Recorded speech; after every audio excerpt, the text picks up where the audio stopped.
Beneath the searing sun of the western desert, where the sands of time have buried empires, the great necropolis of Saqqara keeps its secrets. Here, in the year 2018, a team of archaeologists, accustomed to the silence of tombs, uncovered an anomaly that spoke louder than any inscription. It was not the gleam of gold, nor the painted visage of a sarcophagus. It was an object that belonged to another time, a machine out of place, resting in a sealed chamber beside the 4,000-year-old tomb of a forgotten noble. It was an intricate assembly of copper and stone, its surface etched with impossibly fine grooves. These were not the marks of a chisel and hammer, they were lines of such geometric perfection that they seemed to mock the known tools of the age. The initial assessment was cautious, predictable. It was deemed a ceremonial instrument, an elaborate offering to the gods. But when the artifact was passed from the hands of archaeologists to those of engineers, the comfortable explanations began to crumble. Under microscopic analysis, a disquieting truth emerged. The tool marks were not merely straight, they were parallel to within microns, a feat of consistency suggesting the steady guidance of a modern lathe.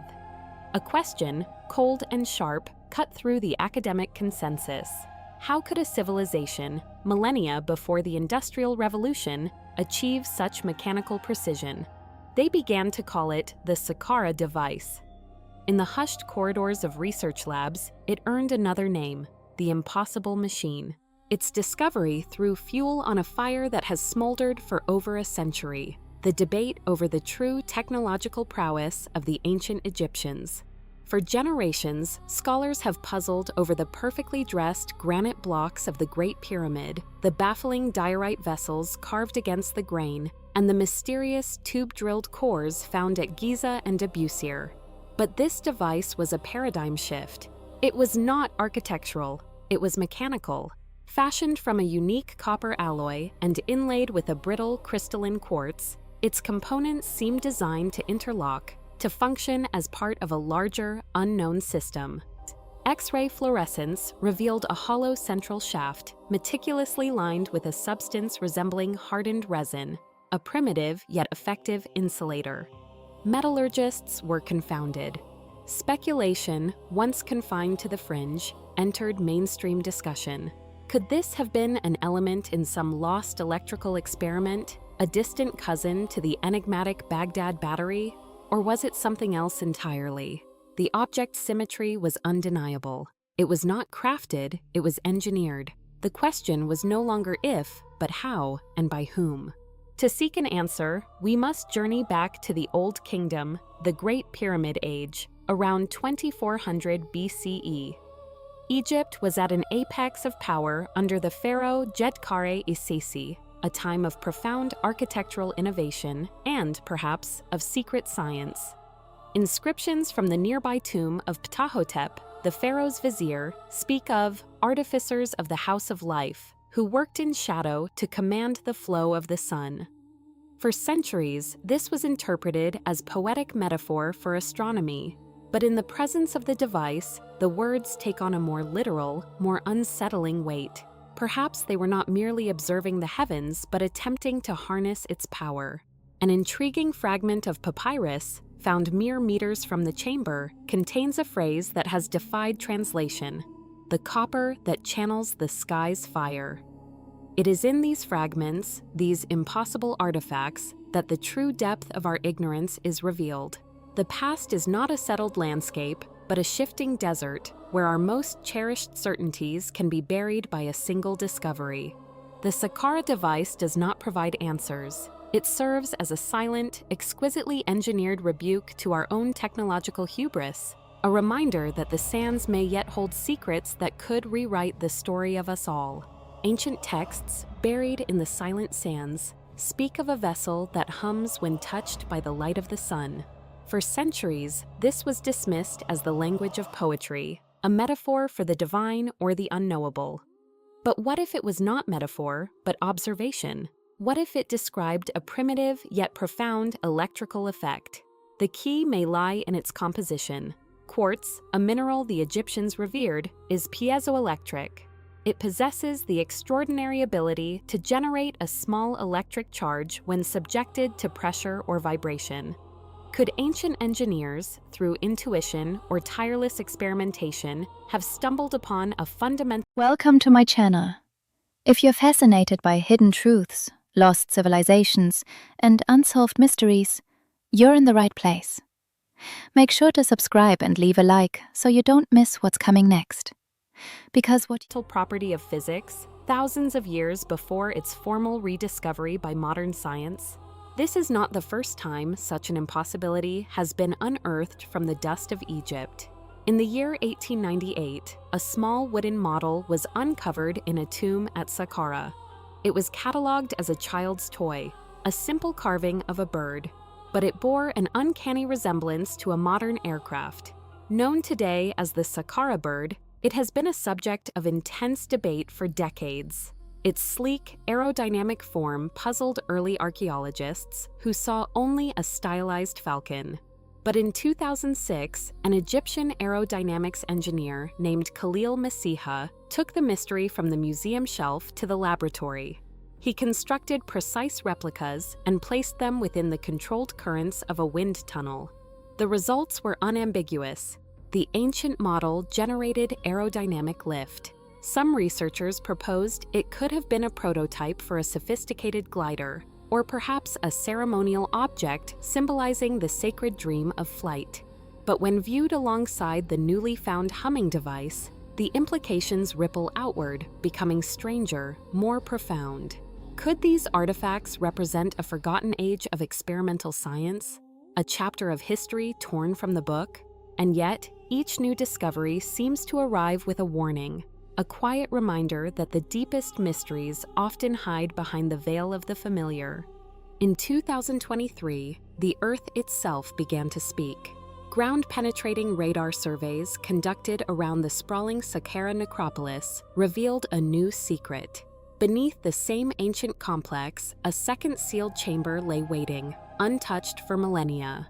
The digital readings painted an extraordinary picture, a collection of metallic objects arranged not in the chaotic manner of a plundered tomb, but in a precise, near-circular formation, a pattern utterly alien to any known burial practice.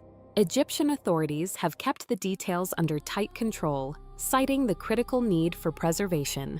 But internal reports, leaked to academic circles, speak of non-funerary artifacts, objects of an indeterminate and possibly technological purpose.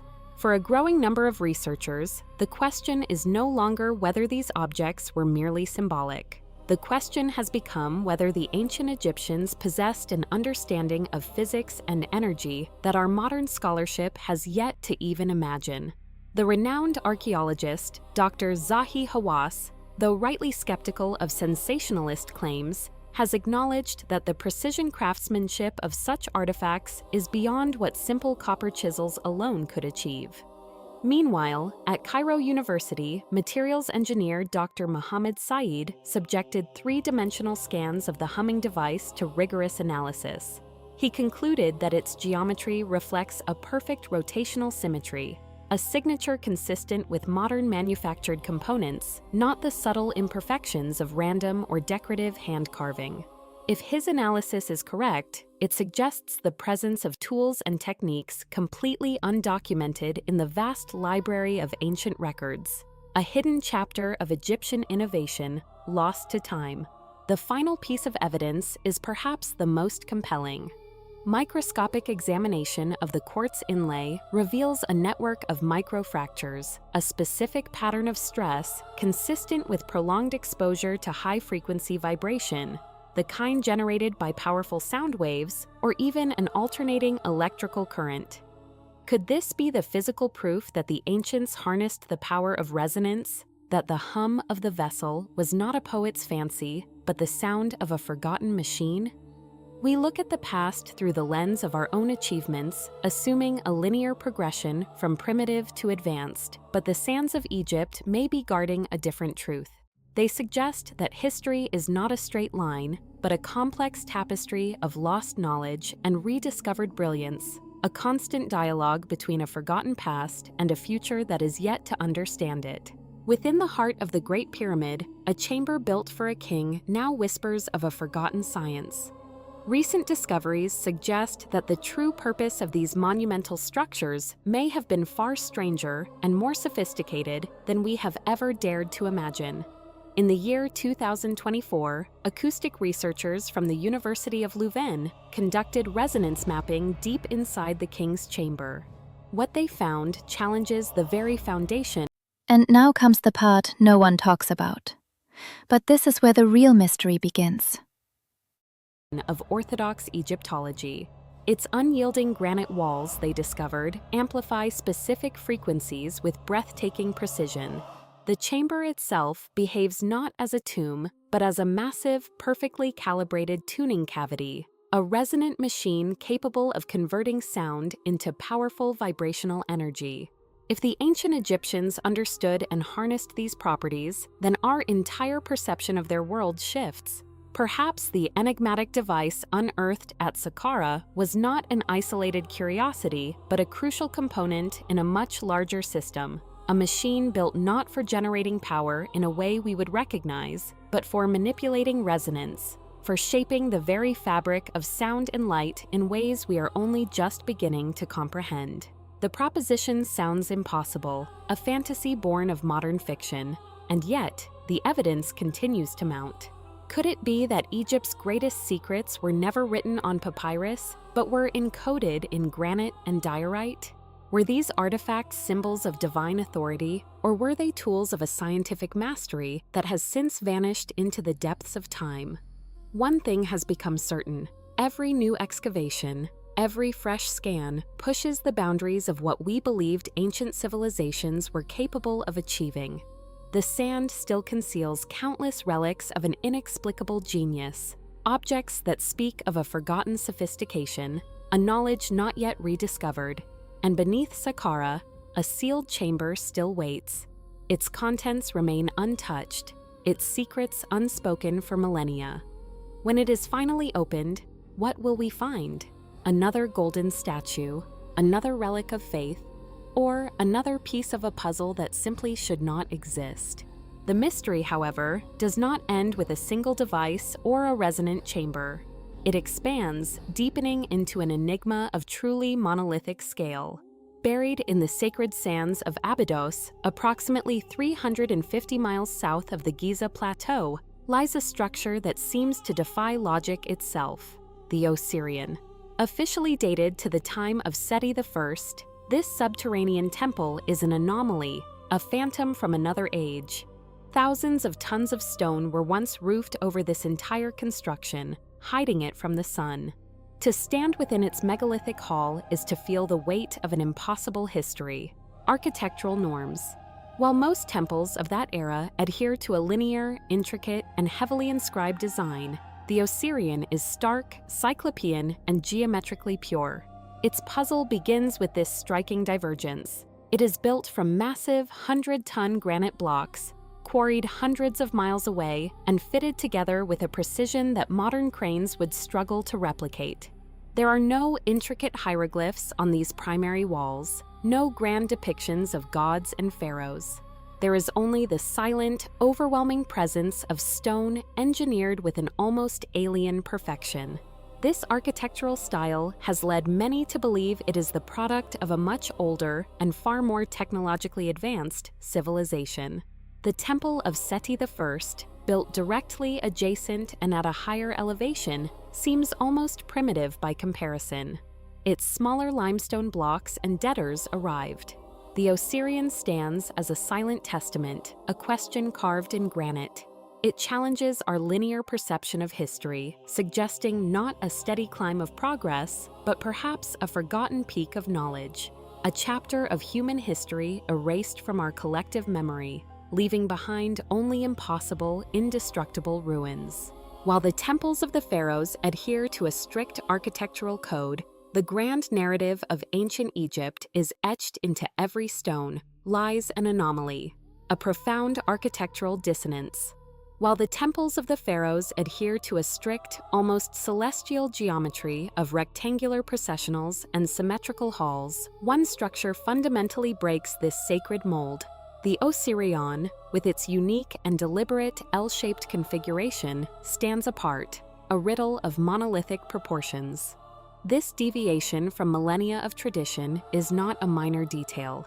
It is a declaration, posing a critical question about the very identity and purpose of its creators. Was this a sanctuary built for a function entirely alien to the Egyptian pantheon? Or is its form an echo from a far older, perhaps unknown civilization, a ghost of a forgotten architectural language? The mystery deepens when we consider its relationship to the magnificent temple of Seti I, a masterpiece of the 19th dynasty that stands adjacent to it. Archaeological strata and stylistic analysis suggest a staggering truth. The Osirion predates Seti's grand temple not by generations, but potentially by centuries, if not millennia. It implies that when Seti, one of Egypt's most powerful pharaohs, selected this site, he was not breaking new ground. Most people stop watching right here. But if you continue, you'll discover something almost no one knows.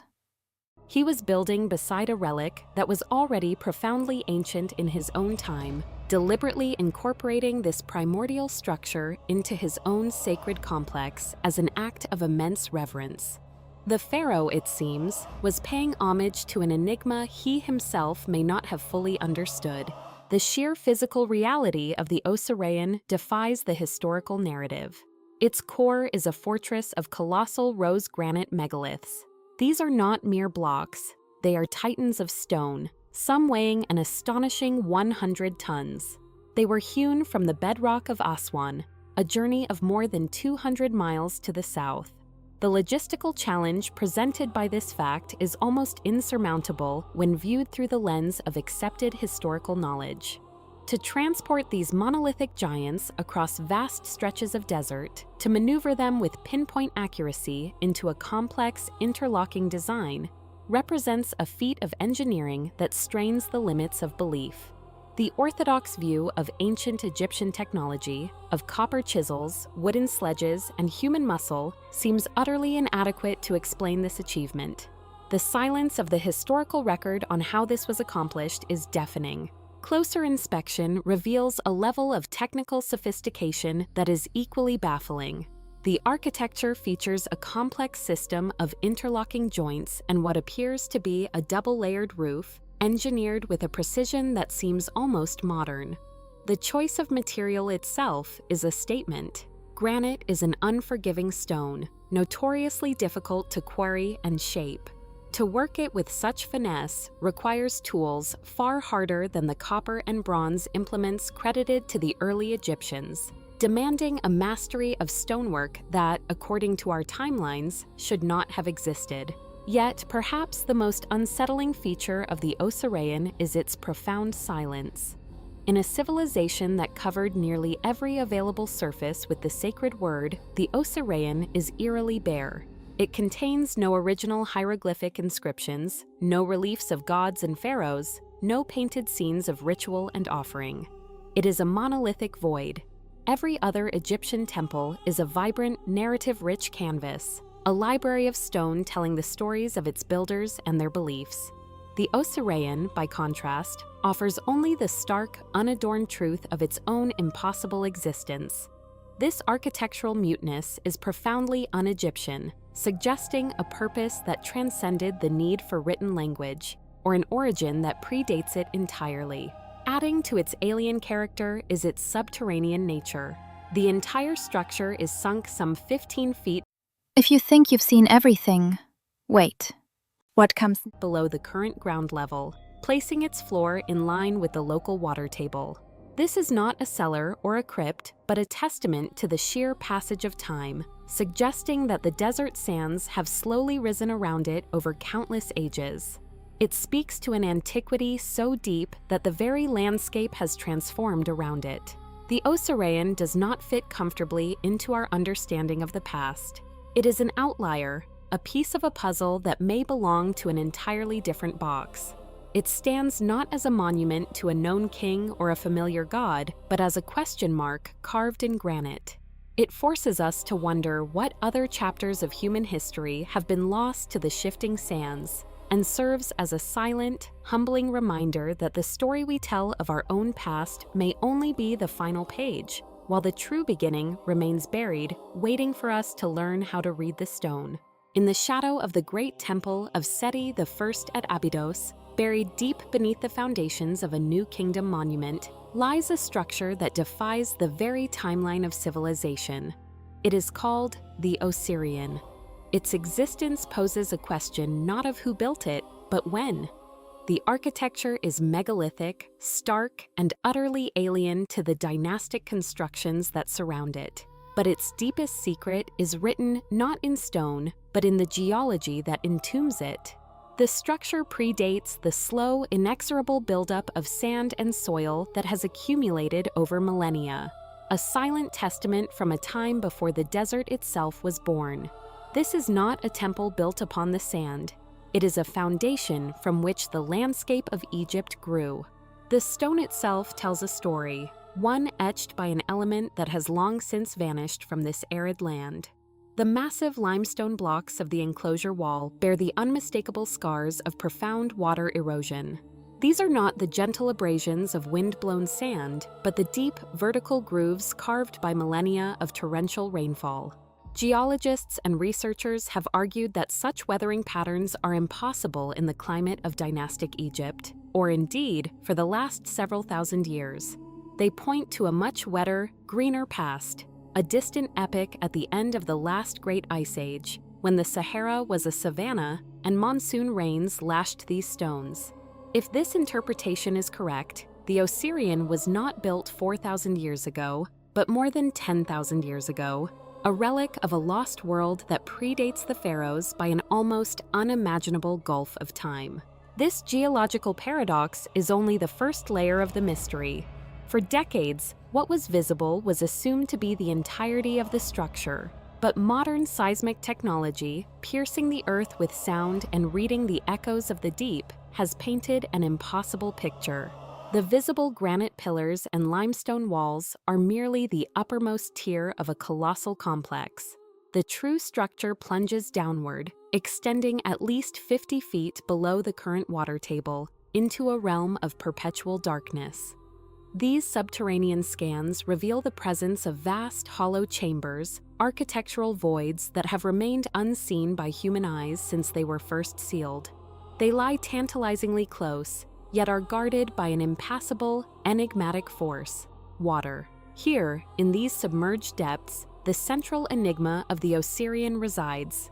The entire lower complex is flooded, but this is not stagnant, ancient water trapped for eons. It is alive, constantly and inexplicably replenishing itself. Multiple, well-funded expeditions have attempted to drain the site, to unveil the secrets of the chambers below. Each has failed. The water pushes back with an alarming, unnatural vigor. The source of this endless flow remains utterly unknown. Some have theorized it is connected to the Nile, yet the water levels do not fluctuate with the river's annual flood.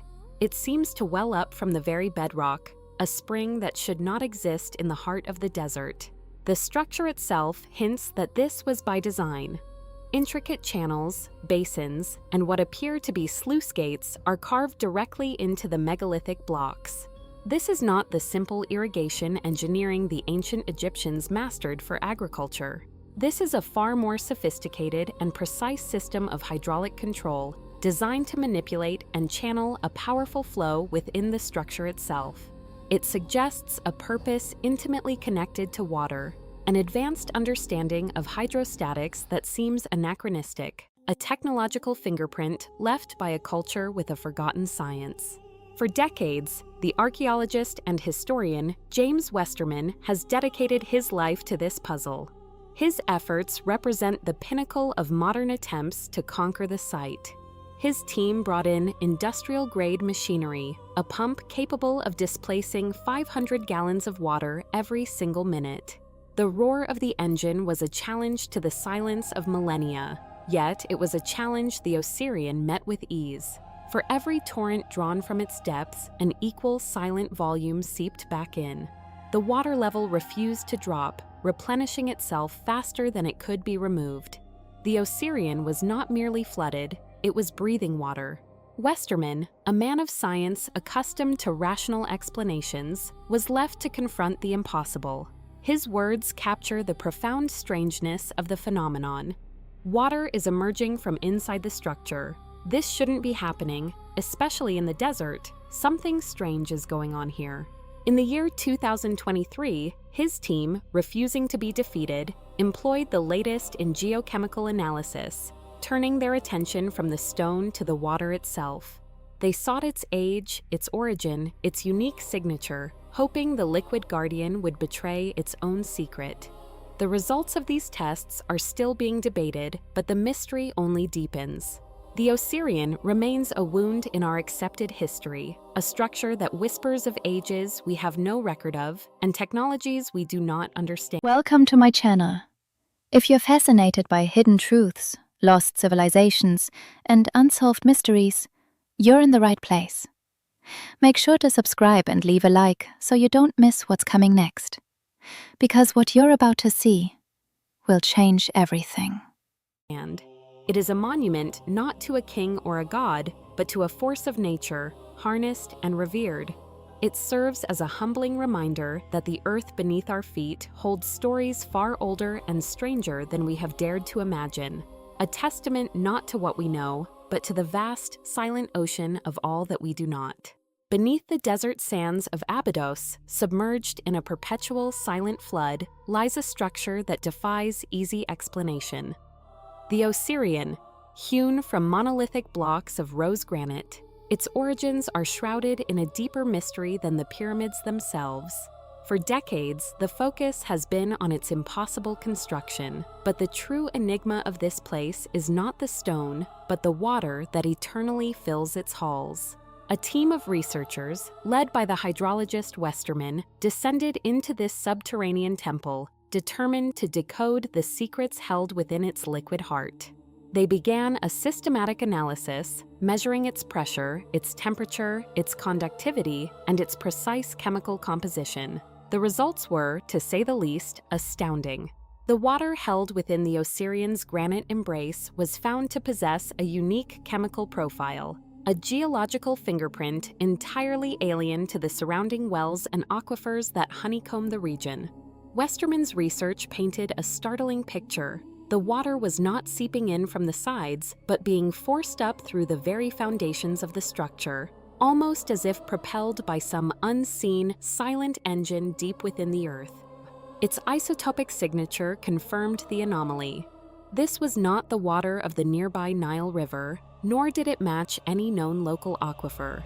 The question then became profound. If not from the world above, from where does this water come? In its behavior, it mimics a geyser, a constant, powerful upwelling. Yet, the telltale signs of geothermal activity, the heat, the steam, the volcanism, are completely absent. It suggests a vast, undiscovered reservoir, a hidden spring or a source so deep it belongs to a different geological age. Among the many strange facets of this water, one of the most intriguing is its effect on living things. After conducting further studies, Westerman found that, once filtered, the water was perfectly potable. Over time, he began to drink it regularly, a personal experiment born of scientific curiosity. And it was then he noticed something extraordinary. His eyesight, plagued by nearsightedness for his entire life, began to sharpen. The world, once a blur, slowly resolved into focus. Eventually, he no longer required glasses, a fact he maintains was confirmed by a formal eye test. Could the primordial waters of the Osirion possess restorative, even healing properties? Westerman became a firm believer, attributing his renewed vision to its mysterious qualities. But this personal testimony is overshadowed. This is where things get really interesting. What you're about to hear might explain why this was never meant to be discovered. By an even greater scientific paradox, the temperature of the water. Outside the Osirion, the groundwater measures a consistent 16.9 degrees Celsius.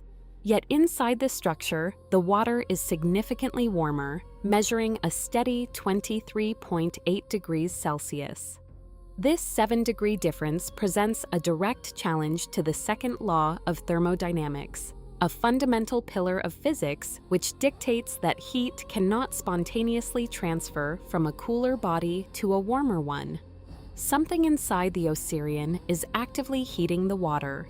No mechanism, ancient or modern, is visible. No heat source can be found. It is a silent, physical impossibility, occurring every second of every day.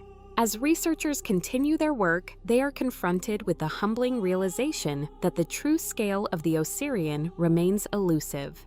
What is visible today may only be the tip of a far greater iceberg of stone.